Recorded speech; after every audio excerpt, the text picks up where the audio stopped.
बेशरम की हद होती है। आप लोग भी ऐसा कीजिएगा बिल्कुल, क्या अपना काम? एकदम बिल्कुल।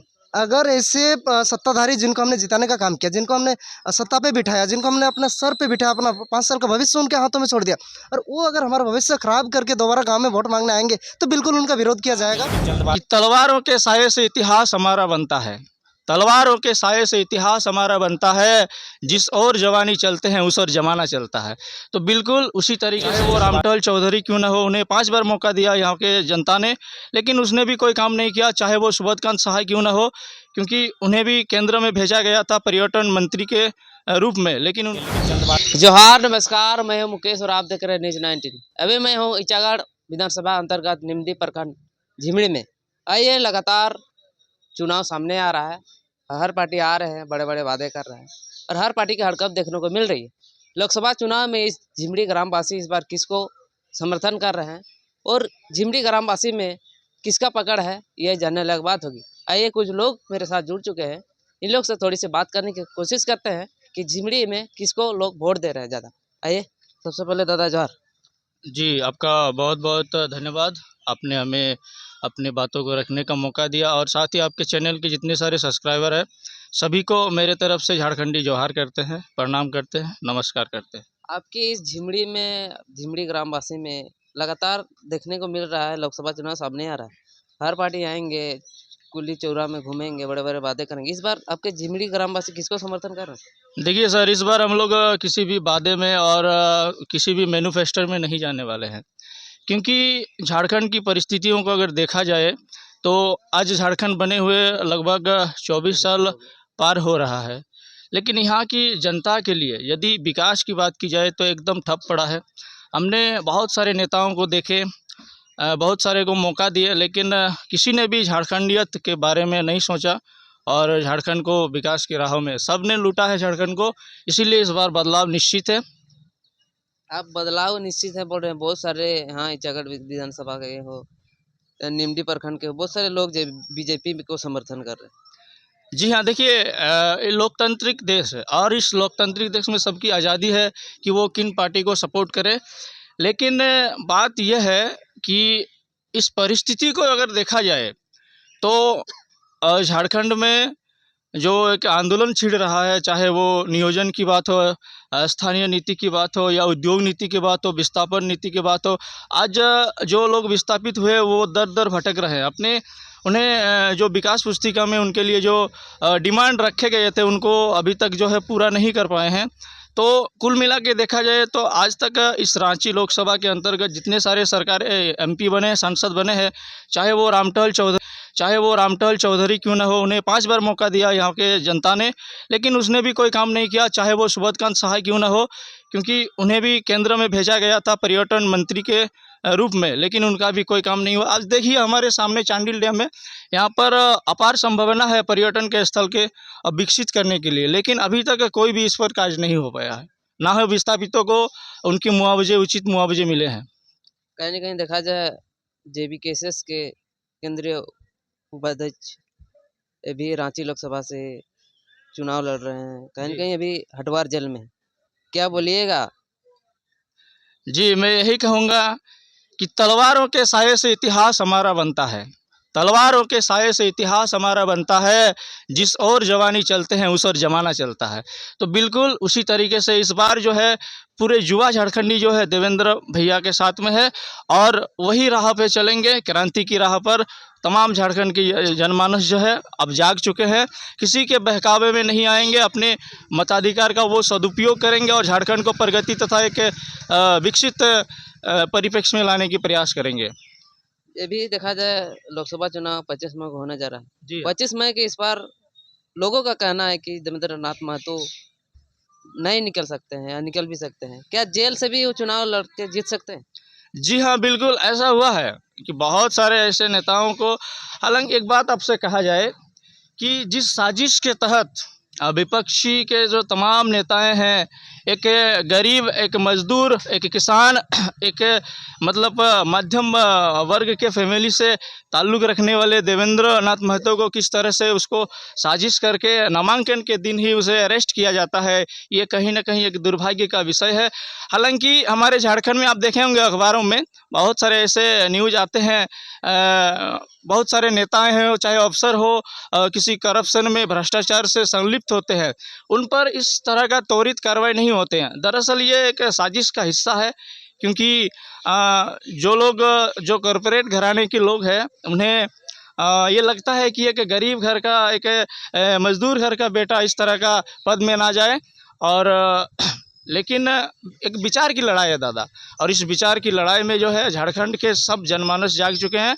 और इस बार JLKM JBKSS का जीत इस बार रांची लोकसभा से सुनिश्चित है, पक्की है। चाहे देवेंद्र भैया जेल में ही क्यों ना हो, कहीं भी रहे, लेकिन उनकी कार्यकर्ता जो है डटे हुए हैं पिछले 2.5-3 सालों से। कहीं न कहीं देखा जाए, लोग बोल रहे हैं कि JBKSS को साजिश के तहत फंसाया जा रहा है। बहुत सारे लोग बोल रहे हैं BJP फंसा रहा है, बहुत सारे लोग बोल रहे हैं कांग्रेस JMM फंसा रहा है। आप क्या बोलिएगा? जी बिल्कुल, ये साजिश है। जिस तरीके से आपने देखा बोकारो में भी इस तरह का घटना घटा। अगर आपको गिरफ्तारी करना है तो आप पूर्व में नोटिस क्यों नहीं दे रहे हैं? कहीं ना कहीं जो छात्र है उन पर ये एक तमाचा है उनके गालों पर। वो सत्ता के सिंहासन पर बैठे हुए लोग इस कानून की दांवपेच खेल रहे हैं और युवाओं को आगे आने के लिए वो मतलब बाधा पहुंचा रहे हैं। हम कहना चाहते हैं कि तमाम बाधाएं क्यों ना आए, लेकिन इस बार जो है झारखंड की युवा जाग चुके हैं। टाइगर जयराम महतो की विचार और देवेंद्र नाथ महतो की विचार से ये झारखंड जो है आगे बढ़ने के लिए तैयार है। कहीं न कहीं लोग बोल रहे हैं कि इस बार बाहरी और भीतरी का खेला होगा, बाहरी संसद को नहीं देंगे वोट। आपका नज़र में क्या कुछ लग रहा है? देखिए दादा, भारत एक लोकतांत्रिक देश है, इसको आपको मानना पड़ेगा। और इसमें हम लोग के बाहरी भीतरी की लड़ाई नहीं है बिल्कुल भी। आपने देखा होगा कि हमने बाहरियों को भी सम्मान दिया है। अगर सम्मान नहीं देते तो संजय सेठ कैसे जीत पाता? हमने सम्मान दिया है, लेकिन उसके बदले में उन लोगों ने हम लोगों को सम्मान नहीं दिया। आप इतिहास उठा के देख लीजिएगा, फादर कामिल बुल के, ये यहाँ के नहीं थे, लेकिन रांची में उनकी जगह जगह पर प्रतिमा लगाए हुए हैं। आप ये नहीं कह सकते हमने बाहरियों को सम्मान नहीं दिए हैं। इस देश में बाहरियों को भी सम्मान दिया है। आपने मदर टेरेसा को भी जानते होंगे, जो कि अल्बानिया के रहने वाली थी। भारत में उन्होंने अपने कर्मभूमि बनाए, भारत के लोगों को उन्होंने सेवा किया। अब देखिए भारत का उसे नोबेल प्राइज भी मिल गया शांति के क्षेत्र में। तो इस कथन से आप ये नहीं कह सकते हैं कि ये लड़ाई बाहरी भीतरी का है। हाँ, अगर बाहरी लोग आकर यहाँ का दमन करें, यहाँ के स्थानीय लोगों को, यहाँ के गरीबों को, यहाँ के मजदूरों को, यहाँ के शोषितों को, वंचितों को, तो सवाल तो बनेगा भाई, और आंदोलन भी होंगे और सत्ता के सिंहासन पर भी जाने की प्रयास किया जाएगा। अचानक से आप लोग संसद बदल दे रहे हैं, क्या संजय सेठ आपके यहाँ झिमरी ग्रामवासी में कुछ काम किए हैं कि नहीं किए? जी बिल्कुल नहीं। अगर देखा जाए 5 साल की उनकी कार्यकाल तो रिजल्टेंट एकदम जीरो है। वो कभी कभार आते हैं, अगर आते भी होंगे तो अपने कार्यकर्ता से मिलकर कहीं चले जाते हैं। विकास की बात की जाए, चाहे कितनी भी दावा की जाए, तो उसने कुछ नहीं किया है। धन्यवाद दादा। जी आपको भी बहुत बहुत धन्यवाद। क्या नाम हुआ दादा? मेरा नाम अश्विनी कुमार महतो हुआ। 2024 लोकसभा चुनाव 25 मई को होने जा रहा है, आप इस बार किसको समर्थन कर रहे हैं? देखिए, समर्थन की अगर बात किया जाए तो मेरे तरफ से JBKSS के जो सदस्य है देवेंद्र नाथ भैया, उसको फुल सपोर्ट है। अगर बात किया जाए तो उसको क्यों सपोर्ट किया जाए, क्यों किया जाए, ये भी प्रश्न उठता है। लेकिन आज तक हम लोग का लगभग झारखंड अलग होके लगभग 24 साल बीतने ही वाले हैं, लेकिन आज तक हम लोग को झारखंडियों के लिए कुछ भी रूल रेगुलेशन नियम बोल के कुछ बना ही नहीं है, स्थानीय बोल के कुछ भी बना ही नहीं है। तो हम लोग इस बार स्थानीय नीति को फोकस करते हुए, स्थानीय नीति को ध्यान देते हुए हम लोग देवेंद्र भैया को वोटिंग करेंगे। साथ में संसद में देवेंद्र भैया को दिल्ली भेजने का काम करेंगे। ये हम लोग का फुल चेष्टा है, फुल प्रयास है। और सभी जनता अभी जाग चुकी है कि अभी दूसरा कुछ किसी का यहाँ चलने वाला नहीं है, ओनली JBKSS चलेगा, दूसरा किसी को वोटिंग नहीं करेगा। आप संजय सेठ को काहे नहीं दे रहे हैं? आपका काम उसको नहीं किए हैं? देखिए, संजय सेठ, एक तो संजय सेठ बोल के नाम पहले से किसी को पता भी नहीं था। अचानक मोदी के नाम पर 2014 में मोदी के नाम पर उसको वोट मिला और वोट मिल के जीत गया, लेकिन जीतने के बाद भी वो कुछ भी काम बोल के कुछ भी काम नहीं किया। उसको जितना उम्मीद था उतना ही सीमित है, उम्मीद से थोड़ा भी आगे नहीं बढ़ा। जो कंडीशन पहले था वही कंडीशन बना हुआ है और विकास के नाम पे कुछ भी नहीं, विकास एकदम जीरो है। पूरा ईंचागढ़ विधानसभा को देखा जाए तो ईंचागढ़ विधानसभा में एकदम विकास जीरो है। कहीं ना कहीं कुछ कुछ गांव में या उधर साइड साइड में काम चल रहा है रोड वगैरह का। अभी आएंगे, आपके भी गांव आएंगे संजय सेठ, बड़े बड़े वादे करेंगे। बहुत सारे नेता आएंगे, आजसू के आएंगे, मतलब कांग्रेस से जैसे भी सहाय आएंगे, बड़े बड़े वादे करेंगे। उस वादे में क्या आप लोग पलट जाएंगे? देखिए, वादा करते हैं ना, अभी 5 साल में कोई वादा नहीं करेगा। अभी जब इलेक्शन आएगा 10 दिन 15 दिन रहेगा, उस समय आके वादा करके चल जाएगा। ठीक है, वादा को जब कोई किसी को वादा करता है तो वादा कम से कम 100% में 2% भी अगर वादा पूरा करेगा तभी ना उसके उम्मीद रहेगा। लेकिन वादा करना ही बड़ी बात नहीं है, वादा को हिसाब से थोड़ा भी अगर काम करेगा तो उसी को डिपेंड रहता है। आदमी लोग क्या किस ये से वोटिंग करता है, उसके अपने वादा के चलते ही ना वोट करता है। उम्मीद जताता है, सभी को उम्मीद जताता है कि चलिए सांसद जी आए हैं तो ये बोल रहे हैं, इनका बात पे चल चुके हैं। अभी 23 साल हो गया, वादा से वादा ही चल रहा है। अभी कुछ भी काम बोल के एकदम जीरो है, कुछ भी काम नहीं किया गया है ना।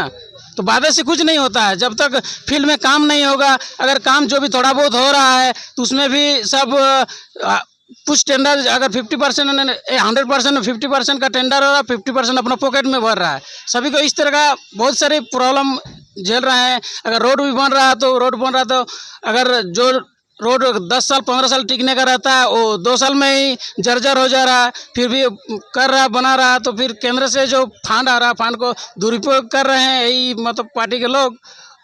तो कहीं ना कहीं आप लोग इस बार संसद बदलने का काम कीजिएगा? इस बार 100% संसद, अगर ये हम लोग का भविष्य है, अगर अभी हम लोग इस बार अगर संसद नहीं बदल पाएंगे तो और कुछ भी उम्मीद नहीं होगा, क्योंकि इससे पहले ओनली बीजेपी और कांग्रेस दोनों ही था। अगर हम लोग कांग्रेस को वोट एक बार कांग्रेस को देखेंगे तो कांग्रेस नहीं काम करेगा तो बीजेपी, और बीजेपी को देखेंगे तो बीजेपी नहीं किया तो कांग्रेस। हम लोग को कुछ ऑप्शन बोल के ही नहीं था। लेकिन इस बार एक नया जेवीके पार्टी बन के उभरी है, जो हम लोग को ऑप्शन मिला है कि नहीं, ये दोनों को देखकर ये तीसरा पार्टी कुछ ना कुछ कर सकता है और ये शिक्षित लोगों का पार्टी है, इसलिए ये 100% हम लोग को उम्मीद है कि ये काम करेगा। धन्यवाद दादा, धन्यवाद। क्या नाम है आपका दादा? जी, मैं बाबलू महतो और आपके न्यूज़ 19 को ईंचागढ़ विधानसभा के झिमड़ी गाँव में बहुत बहुत स्वागत है। क्या कुछ बोलिएगा? 25 मई को इलेक्शन है, चुनाव होगा, वोटिंग होगा। क्या आपको आप किसको समर्थन कर रहे हैं? जी हाँ, बिल्कुल, ये एक बहुत महत्वपूर्ण दिन है। ये हमारे लिए एक लोकतांत्रिक देश है। मतलब एमपी हम लोग इस पे चुन सकते हैं। मतलब हमारा भविष्य 5 साल का भविष्य किस तरह का होगा यहाँ हम लोग गढ़ सकते हैं हमारा भविष्य को। पर देखा जाए कि इन 24 सालों में जब तक आज तक झारखंड अलग हुआ है, जो सुनील दा ने बहुत ऐसे कुर्बानी दिया है, बिरसा मुंडा, तो इन कुर्बानियों को उन लोगों को जो कुर्बानी दिया है तो उनका एक जो सपनों का झारखंड होगा। कि इससे पहले हम थोड़ा हिस्ट्री में जाना चाहेंगे कि 18th सेंचुरी में एक चाईबासा का लड़का था, सिर्फ महज 23 साल का। उस टाइम वो इस पूरे वर्ल्ड संगठन के अंदर ये बात बताया था कि भाई जो झारखंड एरिया है ये डाइवर्सिटी एरिया है, डाइवर्सिटी ऑफ लैंग्वेज का एरिया है।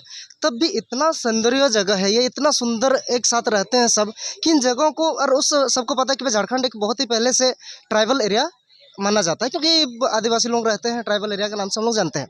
तो उस टाइम ये आवाज़ उठाए थे, उस टाइम जे बार्थोलोमन ने, कि भाई कि इसको एक स्पेशल सुविधा मिले।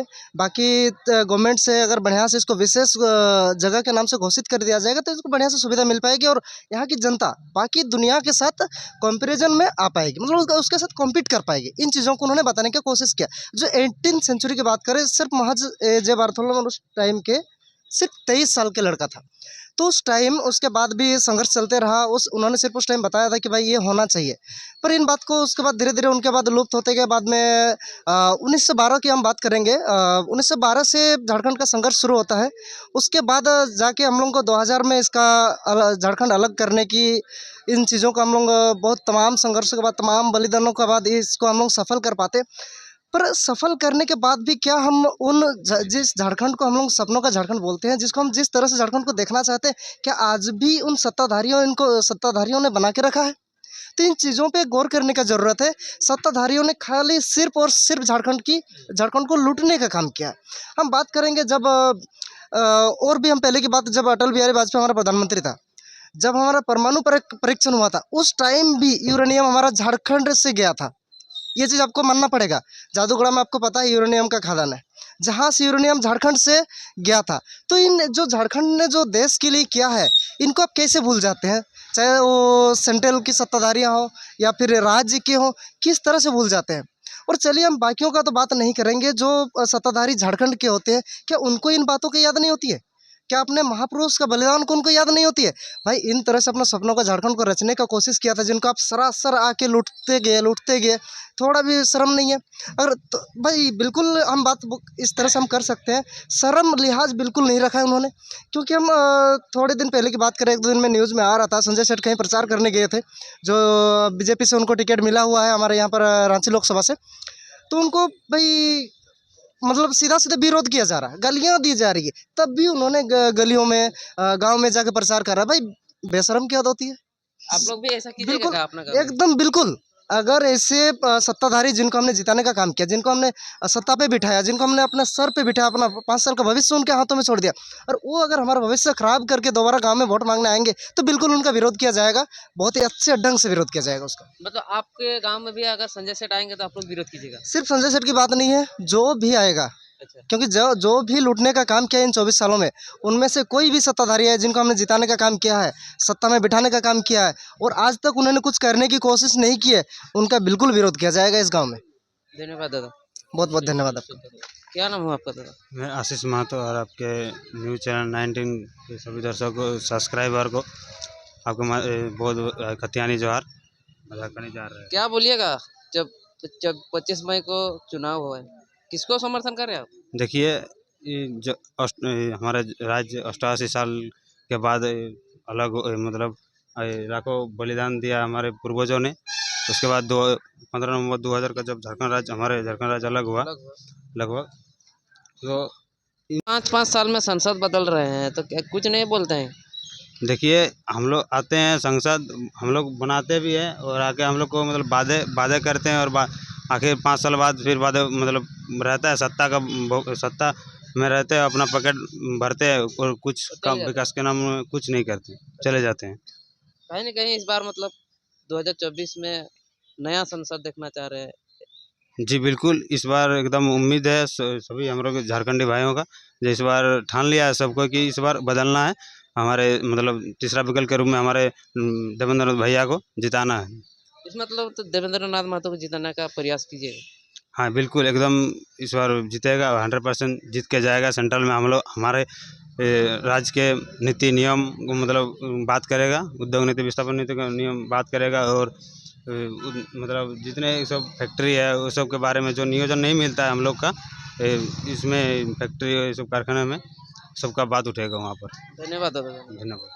बरते हैं इस झिमरी ग्रामवासी में कहीं न कहीं जेबी केसेस की पकड़ देखने को मिल रही है, और कुछ लोगों का कहना है झिमरी का कि अगर कोई भी कांग्रेस की पार्टी हो या बीजेपी पार्टी हो, अगर यहाँ पर आएंगे तो उसका विरोध किया जाएगा। बने रहे, आगे फिर वीडियो में मिलते हैं। जोहार, नमस्कार।